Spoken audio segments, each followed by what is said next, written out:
कृष्णाय वासुदेवाय हरहे परमात्मने प्रणताकलेशनाशाय गोविंदाय नमस्तुते। प्रेम से बोली भगवान विष्णु की जय, माता लक्ष्मी की जय, सर्व देवी देवताओं की जय हो। कार्तिक मास शास्त्रों में विशेष महत्व बताया गया है। इस व्रत में जो व्यक्ति भगवान श्री हरि विष्णु और माता लक्ष्मी की उपासना करता है उसकी सारी इच्छाएं पूर्ण होती हैं। साथ ही कार्तिक मास महात्म्य में कार्तिक महात्म्य व्रत कथा का पाठ जरूर करना चाहिए। अब हम सब मिलकर सुनते हैं कार्तिक मास महात्म्य। पहला अध्याय। श्री सूत जी बोले, जब देव ऋषि नारद भगवान श्री कृष्ण चंद्र जी से मन्नता करके चले तब हर्ष से गदगद होकर सत्यभामा ने अपने पति भगवान श्री कृष्ण जी से कहा, हे स्वामिन, मैं धन्य हूँ, मेरा जीवन सफल है। मैं अपने कृत समझती हूँ। मेरे जन्मदाता वे माता पिता भी धन्य है, क्योंकि उन्होंने निसंदेह त्रिलोकी सुंदरी मुझ सत्यभामा को जन्म दिया है। इस सुंदरता का प्रभाव ही अपनी 16,000 स्त्रियों के रहते हुए भी आपको विशेष प्रिय माना है। केवल इसी के लिए मैंने कल्पवृक्ष के साथ आदि पुरुष आपको विधि पूर्वक संकल्प कर नारद के लिए उस समय समर्पित कर दिया था, जब संसार के लोग कल्पवृक्ष का एकता नहीं जानते थे। वहीं कल्पवृक्ष उस समय मेरे आंगन में लगा हुआ है।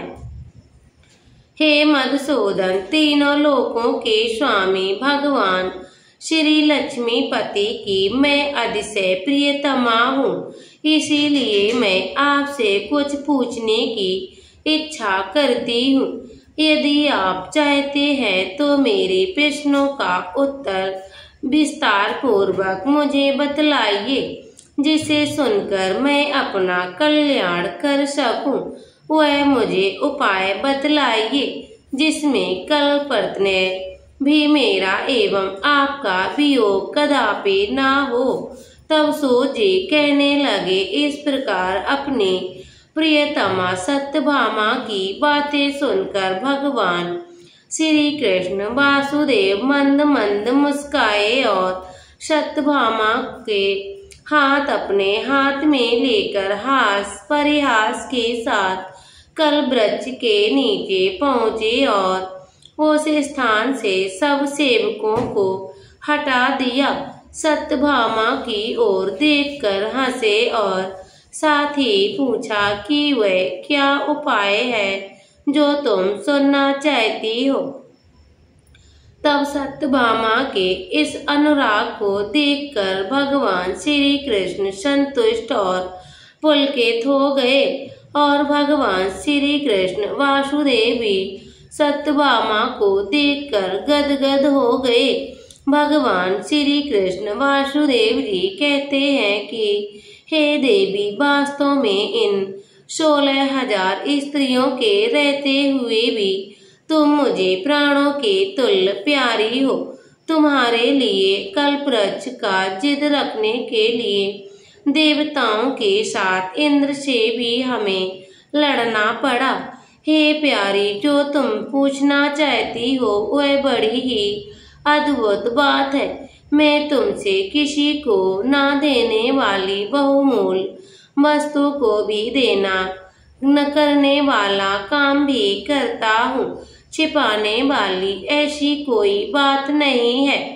फिर मुझसे पूछने की क्या आवश्यकता हो गई है? तुम्हारे मन में जो प्रश्न है वह मैं कहूँगा।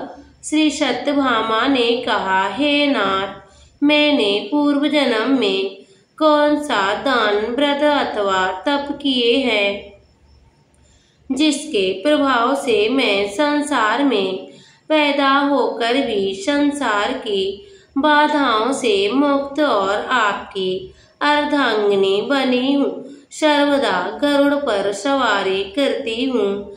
आपके साथ इंद्र आदि देवता के यहाँ आपके जाने पर आपके साथ मैं भी जाती हूँ।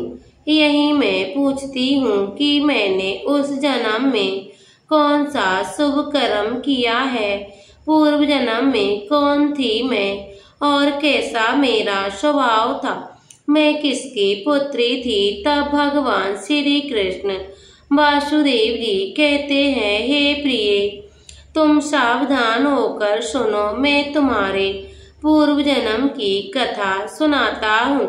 उस जन्म में तुमने जिस पवित्र व्रत को किया था वह मैं तुमको बतलाता हूँ। जबकि सतयुग का अंत हो रहा था, उस समय मायापुरी में एक अत्रि गोत्र वाला देव शर्मा नामक ब्राह्मण निवास करता था। वह समस्त वेदों और वेदांगों में पारंगत, अतिथि पूजक, अग्निहोत्र और सूर्य नारायण का व्रत करता था। सर्वदा सूर्यदेव की उपासना करने के कारण वह दूसरों की भांति दिव्यमान था। उसकी वृद्धावस्था में गुणवती नाम की एक कन्या उत्पन्न हुई। देव शर्मा को उस पुत्री के अतिरिक्त कोई संतान न थी। उसने अपनी पुत्री का विवाह अपने शिष्य चंद्र के साथ कर दिया। पुत्रहीन देव शर्मा अपने शिष्य के चंद्र को अपने पुत्र के समान मानते और जितेंद्रिय चंद्र भी देव शर्मा को अपने पिता के सदृढ़ समझता था। एक दिन चंद्र और देव शर्मा दोनों कुल और समिधा लाने के लिए वन में गए हुए थे और इधर उधर घूमते घूमते हिमालय के समीप एक उपवन में पहुंच गए। तब उन्होंने एक विकराल राक्षस को अपनी ओर आते देखा। उन्होंने देखकर ये दोनों भय से व्याकुल होकर शरीर के अंग शिथिल हो गए और वे भागने में असमर्थ हो गए। यम स्वरूप उस राक्षस ने उन दोनों को मार डाला। हमारे गणों ने उन क्षेत्रों के प्रभाव और उन दोनों के धार्मिक स्वभाव के कारण उन दोनों को वैकुंठ धाम में पहुंचा दिया। जीवन भर उन दोनों ने भगवान सूर्यदेव की आराधना की थी। उसी में से उन पर बहुत प्रसन्नता थी। हे प्रिय, शैव सूर्य उपासक भगवान श्री गणेश के पूजक, वैष्णव और शांति के पूजक, जैसे वर्षा का पानी समुद्र में गिरता है उसी भांति ये सब अंत में मेरे ही समीप आते हैं। अकेला मैं ही नाम और क्रिया के भेद से 5 रूपों में विभक्त है। जैसे किसी का नाम देवदत्त है, वहीं देवदत्त किसी का बाप भी है, किसी का पुत्र भी है और किसी का भाई भी है और किसी का भतीजा भी है। लेकिन वास्तव में ये देवदत्त एक ही है। अस्तु सूर्य के समान तेजस्वी वे दोनों वैकुंठ में आकर रहने लगे। विमान पर यात्रा करते थे, उनका मेरे समान रूप था। वे मेरे ही समीप रहते थे और उनके शरीर में दिव्य चंदन लगा रहता था। कार्तिक मास पहला अध्याय संपूर्ण हुआ। कल की वीडियो में आप जरूर सुनिएगा। इसके आगे की कथा आप अगले वीडियो में जरूर सुनिएगा। मिलते हैं अगली वीडियो के साथ। तब तक के लिए जय श्री कृष्णा, राधे राधे।